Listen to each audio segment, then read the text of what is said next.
Welcome to the Religious Studies Project. It's Monday, and we are your number one source for religious studies projects. I'm David Robertson. And I'm Christopher Cotter. And we're brought to you, as ever, by the BASR and the NAASR. This week we've got Martin Lepage, so we're actually coming to you a bit from Canada this week as well. And he was in Pittsburgh, so in the US, and recorded an interview with Brock Bahler on embodied religious practice, or ritual, and cognitive neuroscience. So thanks to the sort of AAR regional conference that was happening in Pittsburgh for bringing Martin along. And we'll pass over to him now. I am here today with Professor Brock Bahler at the AAR, which is the American Academy of Religion, for this conference here at the University of Pittsburgh. Professor Bahler, hi. How are you? I'm good. Excellent. Professor Bahler is a visiting assistant professor in religious studies in Pittsburgh. His field of interests are philosophy of religion, continental philosophy, ethics, Christianity, and critical race theory. Today we're going to talk about embodiment religious practice, contemporary child psychology, and cognitive neuroscience, which promises to be a very interesting interview. So just to start, can you explain to me in a few words what is cognitive neuroscience and how it pertains to the study of religion? Okay. So I should put a disclaimer. I'm not a scientist. I'm not a doctor in that sense. But so cognitive neuroscientists study, how the brain works and how it, how do we know other minds? The age-old question, the problem of other minds. They study how neurons fire when we see things, and how when we sense things with our senses. But I'm particularly interested in the movement in continental philosophy and phenomenology known as embodied cognition. This idea that the brain is not the only place that thinking happens, which is still a pretty, the residual effects of Descartes are still around us, this kind of mind-body dualism. So a lot of cognitive neurosciences continue to think about thinking and cognition solely as what goes on in the brain, and cut out the rest of the body. So the reason why it's connected to religious practice is precisely because if we start to take into account how our habits and our attunement in the world shape the mind, then this is an important corollary to how we understand religious rituals. Our practices shape the way we think. We tend to think, and again, this is a very modern idea. The idea of a Weltanschauung, a worldview. So get all of your theoretical ducks in a row, and then go out and live your life. Right? I mean, you could, Kant is this great example of that. Like, to know the good is all you need to do in order to do the good. And cognitive neuroscience today still functions very much this way. But recent research suggests quite to the contrary, that the body teaches the mind. Again, I think this is a perfect corollary to religious practice and religious habits, and how they shape the way we think about God, perhaps even. So that's probably a good summary for introduction. Right. We've talked early on today about your previous studies, your previous research, and your educational background in philosophy. Yes. so far you've mentioned Kant. We were talking earlier about Bourdieu. You've talked a little bit about habits. Maybe can you give me a few key concepts that you work with in your own research? Okay. A big part of my research begins with this critique from Merleau-Ponty of Descartes. What is subjectivity? Well, and then what is intersubjectivity? A lot of my work is on the relationship between self and other, which is why it lends itself toward a discussion of childhood, and hopefully we'll get to a discussion of the child later. But Descartes, right? He famously says, "I'm just a thinking thing, res cogitans," and the body's really ancillary to even my sense of self. Merleau-Ponty looks at that notion of subjectivity and says, "No, I am my body." Now, sometimes he falters and he talks about having a body, but his real insistence is not just that I have a body, but the thinking goes all the way down. The embodiment is thinking. It involves this embodiment. It's an attunement to our context, to our world. There's definitely some Heidegger there in terms of like this notion of being in the world, that we have kind of this. We always have this kind of mood or attunement. These are all very Heideggerian terms.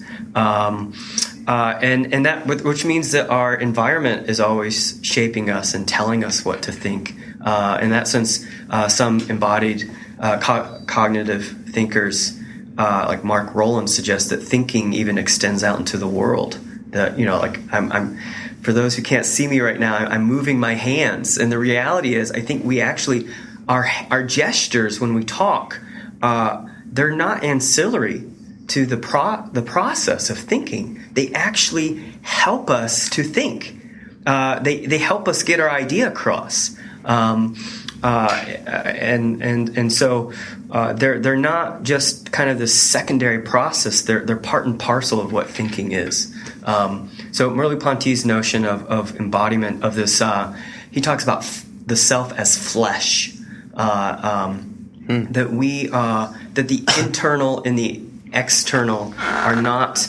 There's not this radical divide between self and other or self and world, but there's this fundamental porosity. The self is porous, and we are constantly being influenced by things outside of ourselves, and that's shaping how we perceive the world. We're not.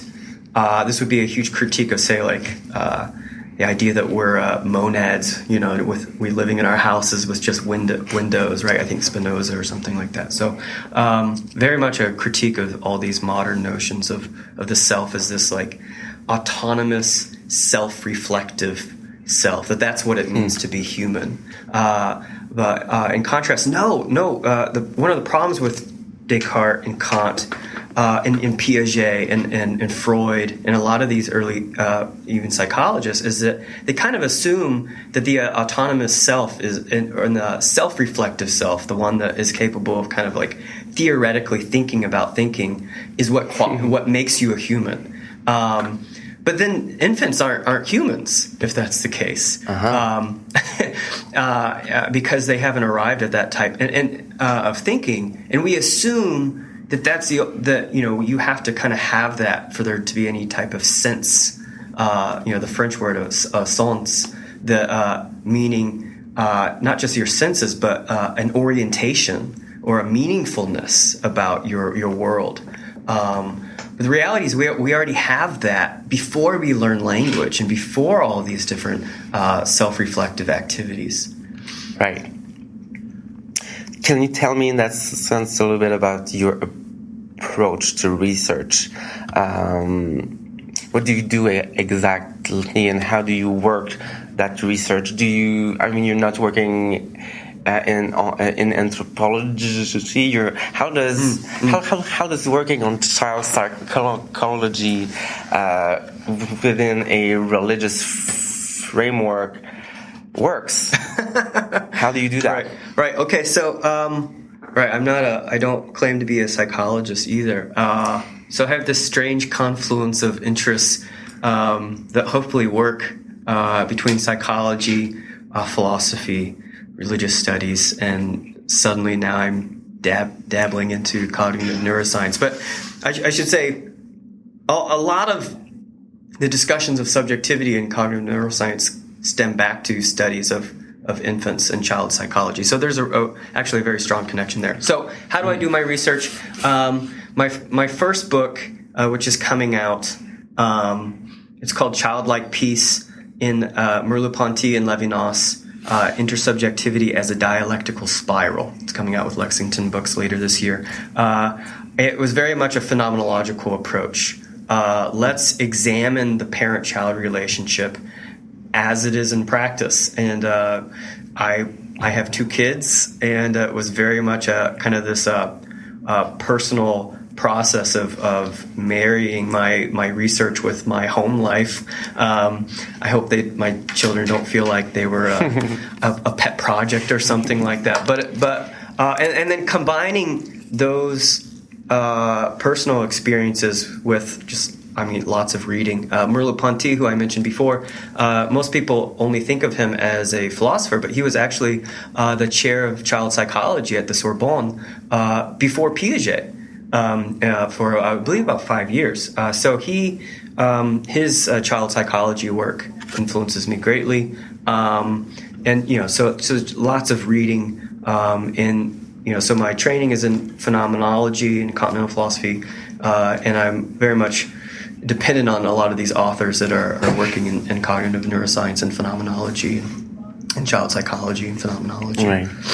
You said something that lists something in my mind about your trajectory, your research path. It's something that you're very much, aren't we all, but very much influenced by your actual life in the sense that, and you've also talked about this relationship between the self and other.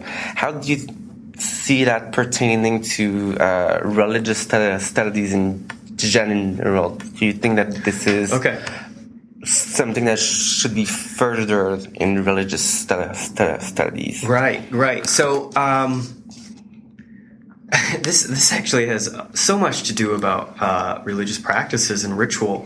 I would say, I was thinking about a definition of ritual, and so first of all, René Girard, he's so well known for talking about myth, but one of his basic notions is this notion of mimetic desire, that we are first and foremost imitators, that we all, and this is why myth is so powerful and ritual is so powerful, is because we all desire to have models, and it's as if we can't even help but have models to imitate. It's just kind of ingrained in what it means to be human. But ritual is this imitation of a community, of communal practices, and we participate in these rituals. And I want to say ritual it's not just distinctly a religious thing. Mm-hmm. I mean, heck, you could go to an American football game and you see rituals.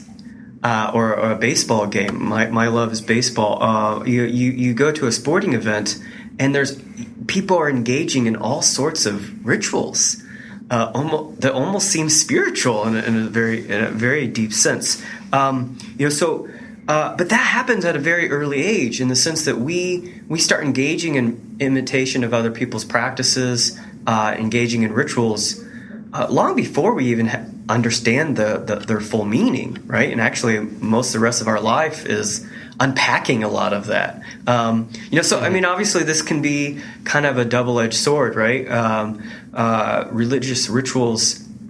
If religious rituals are so powerful that they can shape us without really thinking about it, that sounds like, well, the danger of like brainwashing or something. Like that's there. That possibility is there. Although I think religion probably gets hit too hard with this critique, as if religion is the only way we brainwash people through rituals. But think about like our political practices.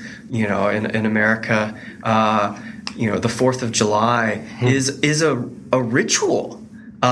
Singing the Star-Spangled Banner at the beginning of every sporting event is a ritual that is meant to conform you into a specific way of being and a specific way of thinking about your relationship to your citizenship.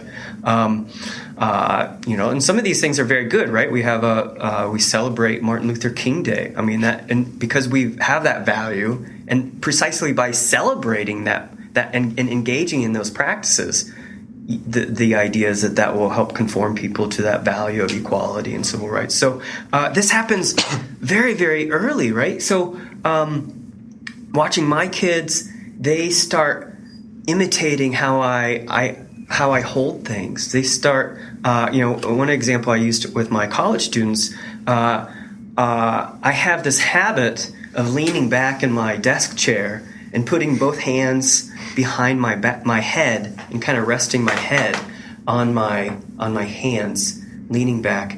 And every time I do it, I suddenly realize, oh my goodness, I'm my father.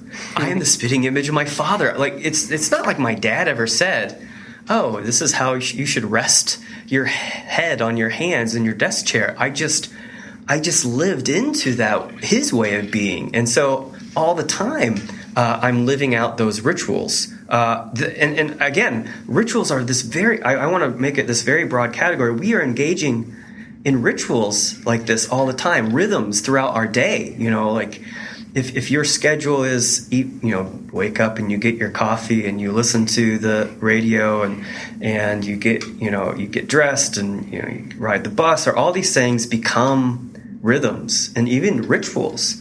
So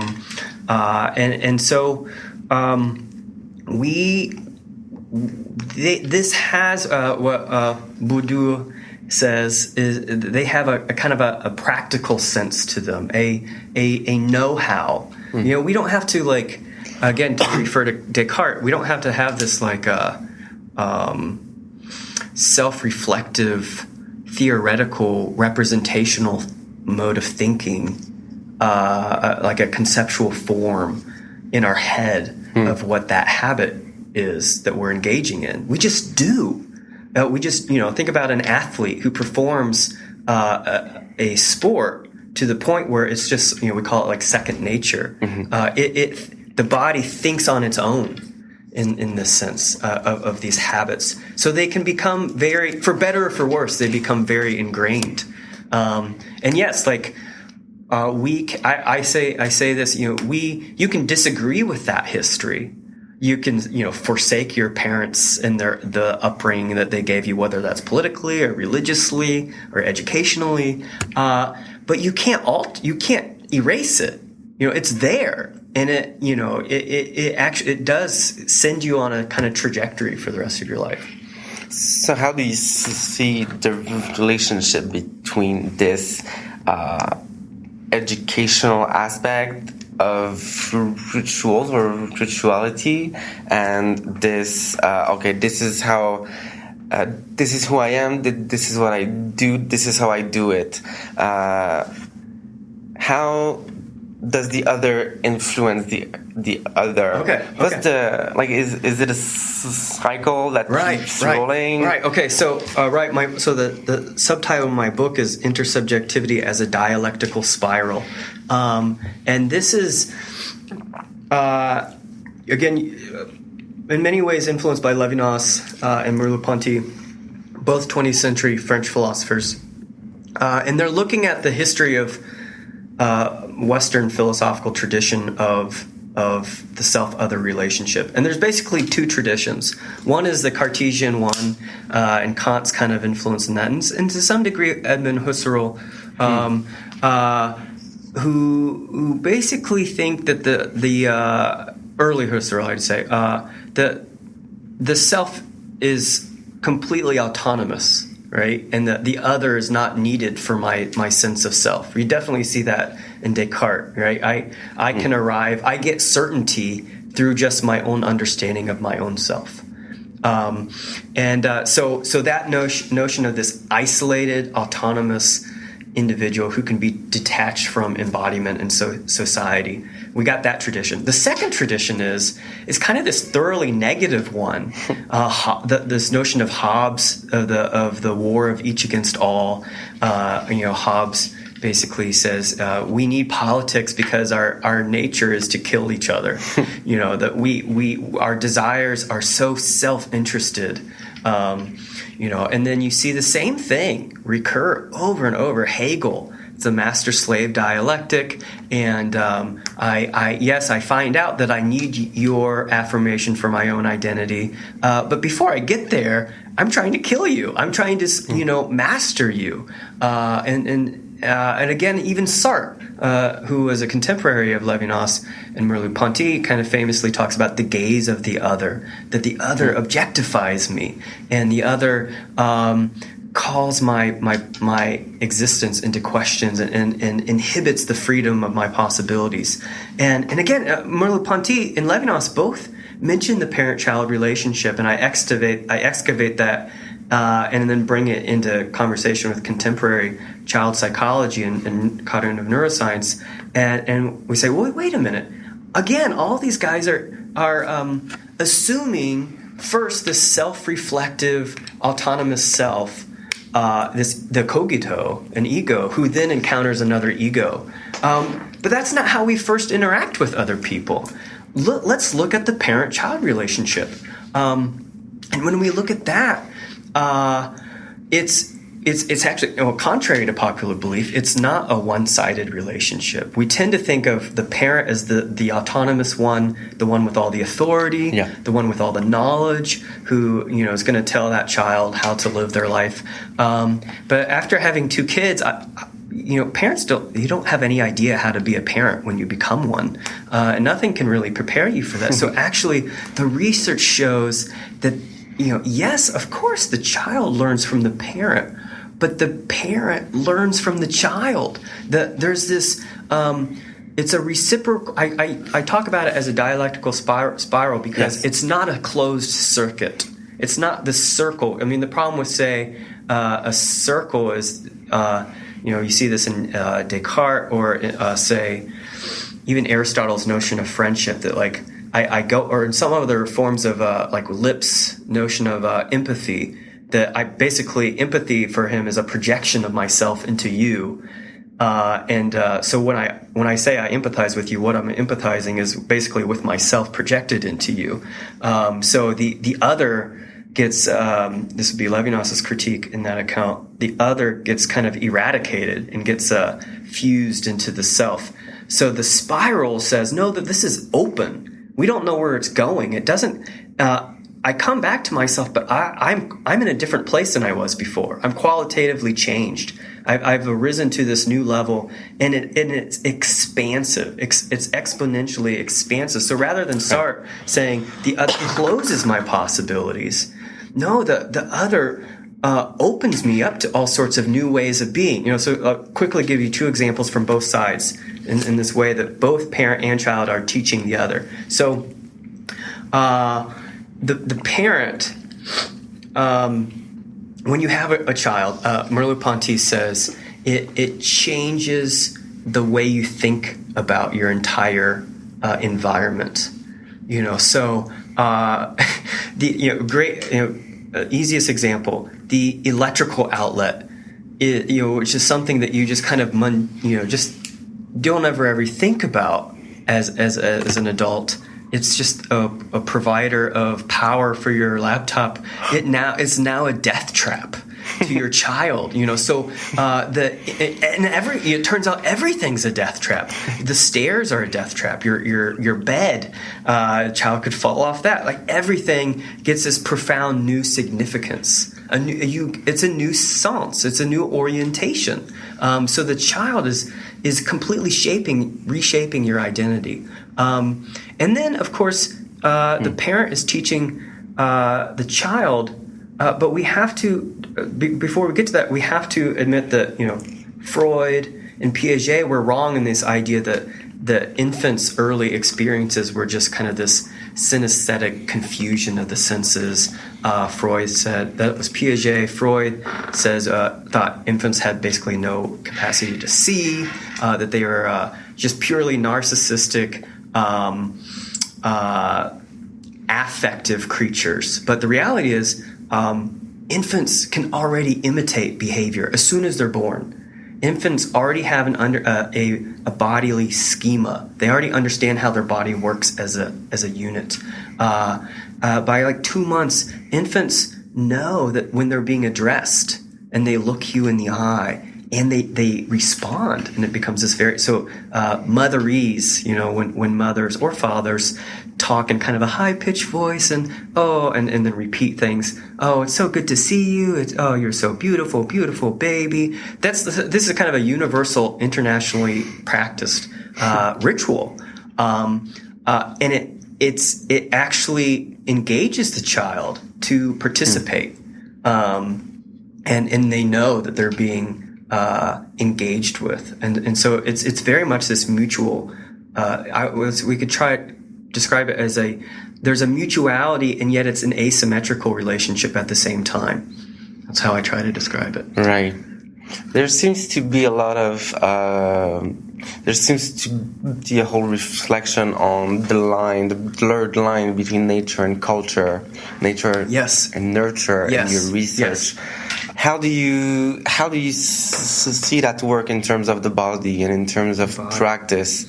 And maybe if you could give me like examples that have to do with let's say like precisely Christian rituals, since you work with Christianity mostly, Yes. and it seems that you have a background in that context specifically.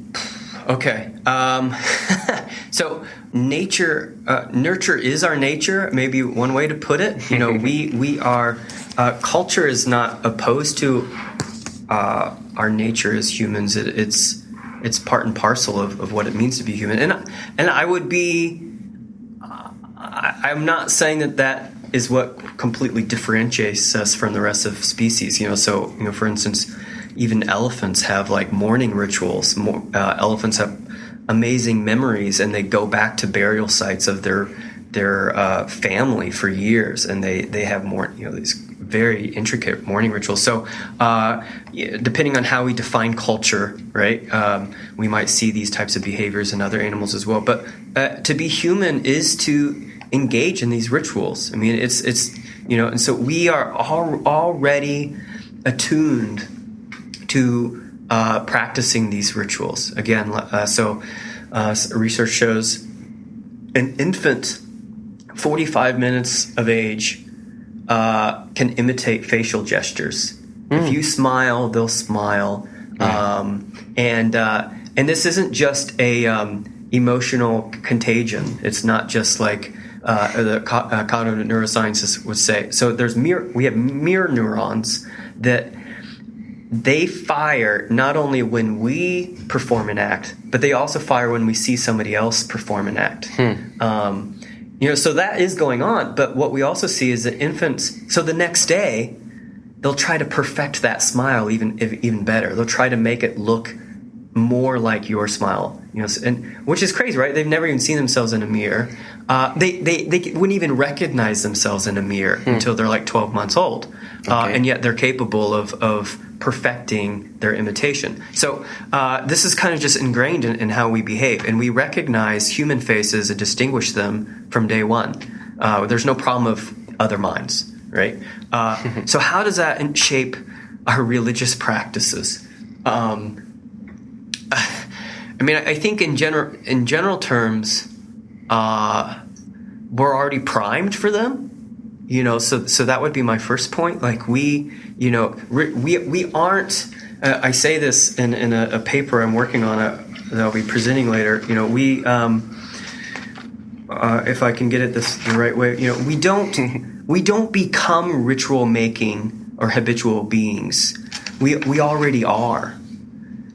So so religious rituals that are powerful, I think, are the ones that tap into that kind of, I'm not sure if innate is the right word, but that kind of just capacity that we have just as humans. The Eucharist is an invitation to eat. We all are eaters, it's, and we are communal, and the Eucharist, we could talk about all sorts of different ways and debate what, I'm not into the debates about what actually happens at the Eucharist. But at least on the phenomenological, social, intersubjective level, it's an invitation to community and to hospitality and an invitation to eat. And these are just basic components of what it means to be human, to eat, to taste. And like I said, we are, to be a subject is to be intersubjectively related with others. So it's just an invitation into exactly what we aspire to from day one. We don't, again, like I said, Freud thought infants were primarily narcissistic, self-interested selves. Piaget thought that, so it was thought, for example, that the babies, when they hear other babies cry, they start crying because it's a confusion. They can't separate or distinguish their self from other selves. But actually, babies respond differently when they hear a recording of their own cry. Oh. Which suggests that there's some type of basic rudimentary sympathy going on there. That they can distinguish self from other already. But that doesn't mean they want to be this isolated self. There's like this totally understood need for the other that's already there. And so again, like I think a lot of our basic religious practices are based around this understanding of the importance of community, the importance of being, it's cliche to say, being part of something bigger than ourselves, but to be part of something that gives us a narrative or an orientation into our everyday lives.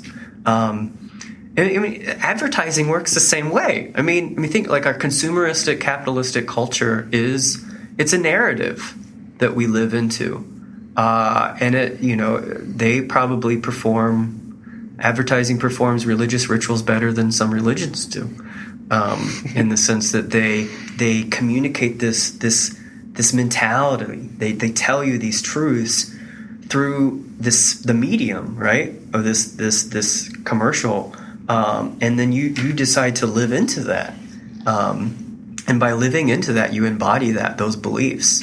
And that's what religious rituals are trying to get us to do. Right. I'm hearing you talk about that, and I hear a lot of, my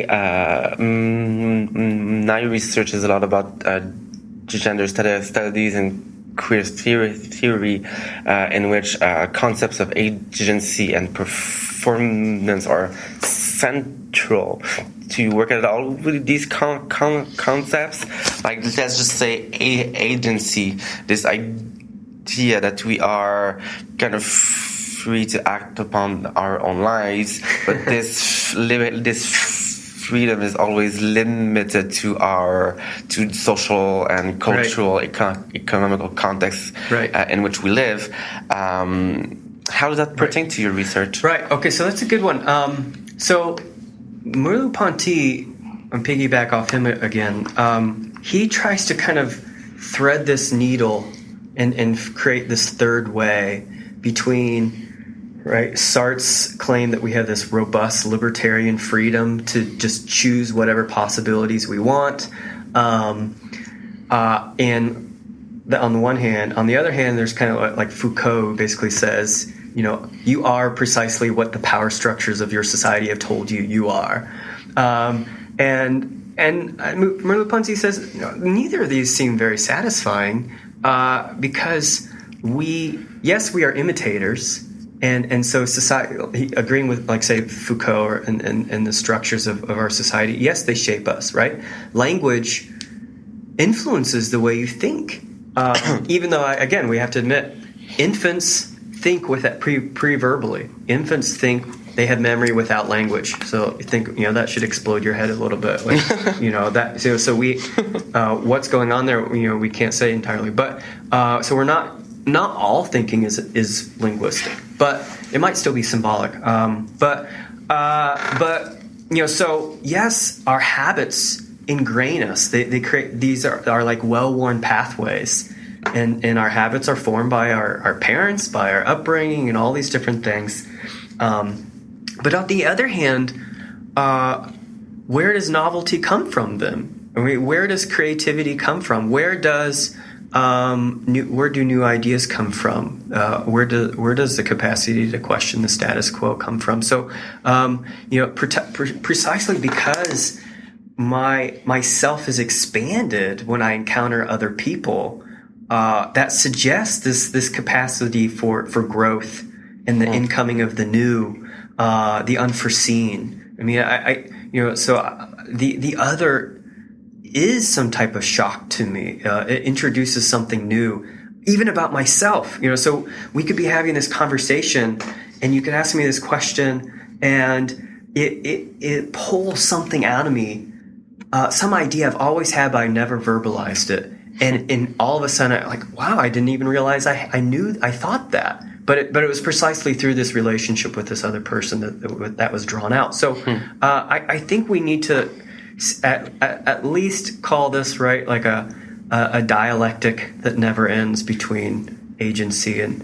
but I think, right, so in analytic philosophy, if you read Anscombe on intention, they really, you want to get this idea that free will is only, a free action is only when I explicitly, intentionally say I am doing this for this reason. But that's not how, habits, maybe your first choice to perform that habit was like that. But then after that, you get your body starts working on its own. And you're not cognitively, self-reflectively saying, I'm going to participate in this habit. Once you start doing it, you just do it. And so is there no agency there? Yes and no. Habit, I think Bourdieu tries to say this, it's between objectivity and subjectivity. It's kind of our habitus is kind of this in-between space, a third place. So that's really what I want to carve out. Okay. Maybe one last question that seems like a little bit of a vague area to me. We've talked a lot about the relationship between children and their parents, and how education is education influences the ways in which we learn and reproduce stuff that we have learned. But what happens when children cohabit, when children live together in a community, if they're not, if the kids are teaching their parents as well as the parents are teaching the kids who are not completely formed, quote unquote, do they teach each other in the sense that they're kind of floating, like you said, there might be some kind of thinking without language. Do they do that intersubjectively? Oh gosh, maybe this is a little bit going too far, but that's a good question. I don't know. So like, do 4-month-olds communicate with each other in this kind of? That's a good question. There's definitely some form of the possibility of expression in that sense. I will say I don't have a very good answer for that. I will say, so I have a 7-year-old and a 3.5-year-old, and when we brought the 3.5-year-old home when she was a newborn. So there's about 3.5 years apart between the two. So we bring her home, put her on the floor, and the 3-year-old's doing laps around her and just like sprinting, and she is just totally enthralled by this, totally can't can't take her eyes off of him in a very different way than how she engaged with mom and dad. It's as if the best way I could describe it is my brother is more like me than my parents. Kind of this understanding that the sibling is closer to a closer sameness than other, the adult humans. I've observed that in all sorts of different ways. That there's kind of this unsaid understanding of that relationship that's there. Isn't that just kind of another argument against evolutionist theorists who see kids as like you said, as unformed beings, almost as primitive human beings, right? Yeah. So definitely, kids are a lot smarter than we give them credit for. There's certain ways that they haven't formed ideas, but there's other ways in which they totally understand. They totally get the meaningfulness of objects. For instance, I was shocked when my daughter was 5 months old, and she totally got that my toys were much cooler than the toys we gave her. So my cell phone, my car keys. She doesn't want to play with her fake keys. She wants my keys because imitation. Girard says this. Imitations are always triadic. There was a more meaningfulness to my keys precisely because I was in relationship to them, and she wanted to be a part of that relationship. At 4 or 5 months, she got that. It's already there, and that carries on through the rest of our lives. We want to. We could say, and again, Girard talks about this. Coveting is basically a desire to be in relationship, more so than just I want that thing. No, I want the relationship that comes with it. Is actually what I want. Right. And infants get that. Right. So. Okay, maybe we have time for one little last question. Can I talk about neuroscience a little bit? Sure. Okay. All right. So So, big argument that I have for why we know that our bodies think, that we are embodied thinkers, and the thinking is not just embrained. So there's this current research going on by Susan Harkema at the University of Louisville, where they are implanting this small device on the bottom of, it's about the size of a pacemaker, on the bottom of the spinal cord of paralyzed patients, sensory and motor complete paralysis. So there's 4 patients. Sensory motor complete means they can't feel anything on their legs, and they can't move their legs. The device has allowed these 4 men who are in their, I think 20s, early 30s, to regain all sorts of capacities. They can stand up. They can swivel their legs around. They can do sit-ups. They've regained. This is what's really fascinating. So most people don't realize when you get paralysis, you often lose your cardiovascular controls. You lose your control to regulate body temperature. You lose your control to have sex.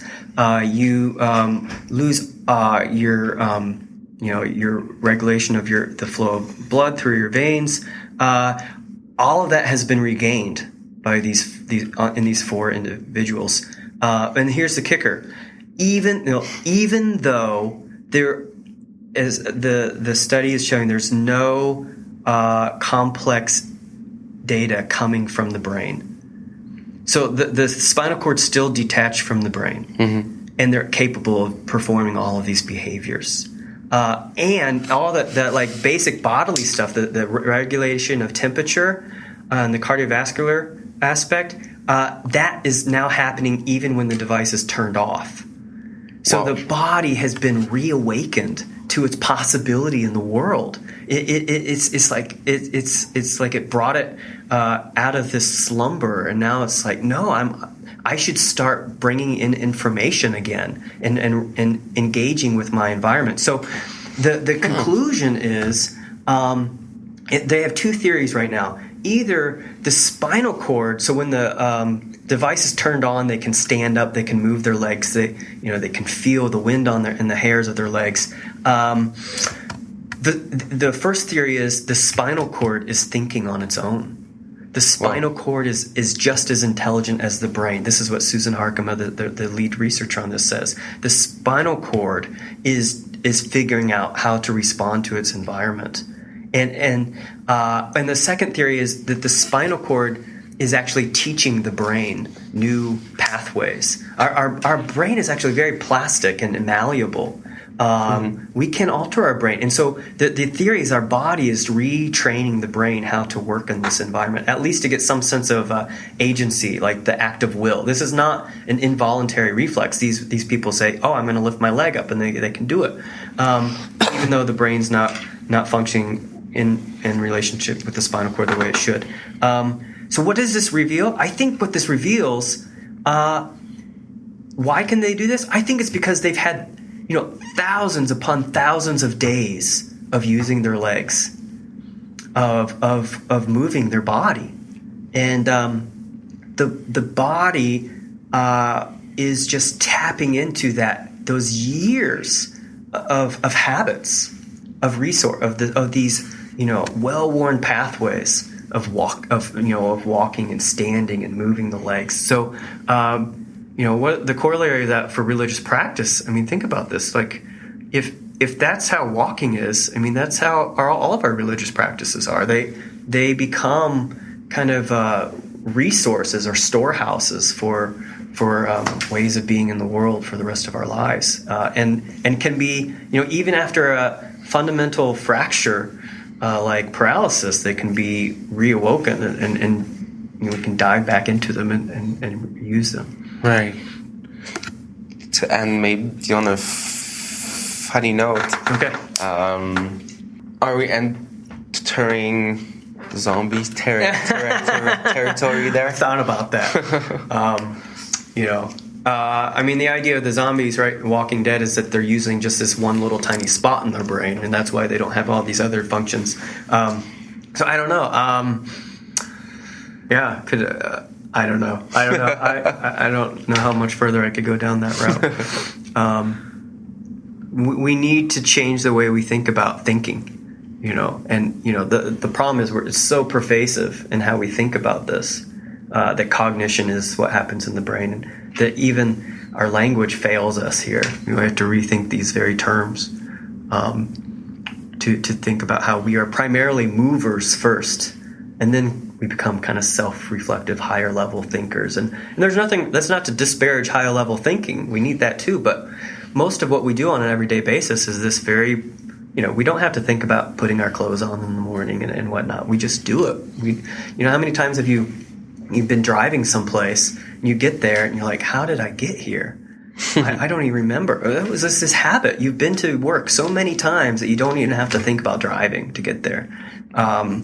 These are well-worn pathways that we just live into, and they're deeply meaningful. I think we like to say that rote practices are meaningless. No, I think it's the opposite. That's wrong-headed. The things that are rote so much that we don't have to think about are the ones that are actually deeply meaningful to us. And they have so much meaningfulness to them, embedded into the practice that we don't, on the practice itself, so we don't have to spend all this energy thinking about it. So, right. Thank you. Excellent. Thank you, Brock Bahler. That was Martin Lepage for the RSP. Thank you. Wonderful. Thanks so much for that, Martin. And we have another interview with Martin coming up in a couple of weeks. Yeah, with Mark Juergensmeyer. But first, next week is an interview that Dusty Hosley has recorded for us. And it takes on the topic of yoga, which is something that we haven't covered on the Religious Studies Project, again, specifically. But rather than reifying it, it's looking at historical, popular, and scholarly constructions of yoga. Yeah, looking very much forward to that. And the response for that is by our friend Sammy Bishop, who is joining the respondents team. She's one of our new respondents. And if you would be interested in joining our respondents pool for the new batch of interviews that are going to be coming out in the autumn time, then do drop a line to editors@religiousstudiesproject.com and Tommy will put you on the list. And we should flag up that the interview is with David Gordon White. So thanks to Dusty for recording that. We're keen to wrap up here because it's so sunny and warm in Edinburgh. We're just not used to it. We're possibly going to have a cheeky afternoon pint and strategize. But we'll leave you with the usual admonitions to check out our Facebook, Twitter, Google Plus, and YouTube channels or feeds. Google Play. Oh, yes, we're on Google Play and iTunes and other pod providers. And don't forget our Amazon links, .co.uk, .com and .ca. Just, Thanks. Thanks. Thanks for listening. Thanks for listening. Yes, thanks. Thanks. Cheers.